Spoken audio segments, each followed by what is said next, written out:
Hi guys, it's April and it's time for another Top 5 Wednesday. This week's topic for Top 5 Wednesday is books that made you think. And this could be interpreted in several different ways. Books that were really meaty and you had to digest a lot, or books that you came away from thinking in a different way.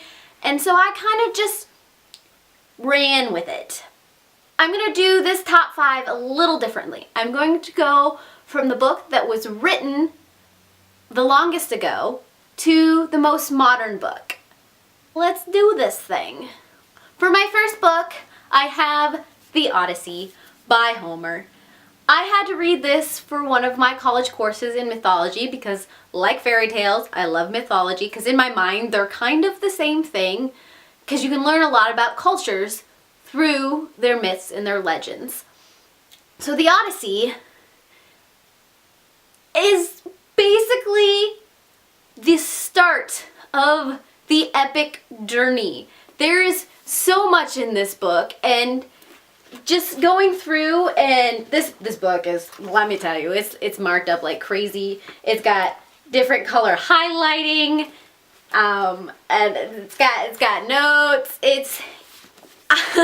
I digested this book mainly because you have to, because of how long ago it was written, and then you need to learn some of the backstory, but in the process of that, how much you learn about this time period when Homer lived, and just the thought process of all their gods and how ingrained it was in their society and their legends, and it kind of changed the way I read the mythology from both the Greek and Roman empires afterwards, because you learn how and why, and it just it's one of those meaty reads that can be really light if you don't dig into it, but if you dig into it, oh my gosh, the history in this myth is amazing. My next book is Dante's Inferno, the Divine Comedy, of course, Volume 1. This was another book, as you can tell, that I had to go through and mark up and learn about all the rings of hell. And here you kind of, once again, it's looking into a culture and a mindset that is from the 1200s and how they viewed the world, the rights and the wrongs, and just the messed up things they can come up with. For the creep, I like creep, and this book comes into so much literature now that you don't even realize it, and just getting those small references in the modern fiction that relate back to this. Yeah. This is, read it if you like the darker side of literature. My third pick is, of course, The Brave New World, because I'm a sci-fi girl, and so one of these had to be a sci-fi book. But this is also a book, this is the first scientific, sci-fi, whatever you want to call it, dystopic novel that I read, and the Freudian and Henry Ford references and the warped kind of mindset and the downfall of the world that people saw that were gonna happen before modern time now, and how we've always been seeing our downfall as humankind, and we've always been imagining what could happen to our society, and we always think that we're in the generation now that is seeing the last good times kind of mentality, and just what can happen if we don't pay attention.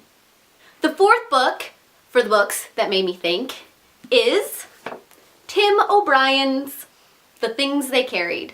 This is a book about the Vietnam War. It follows a couple soldiers during and after and what that does to them. It's written in such a confusing fashion, which makes sense for what war can do to the mind. And you keep flipping back and forth. You're not sure, and then you're sure, and then messed up things happen, and it's the realities of war.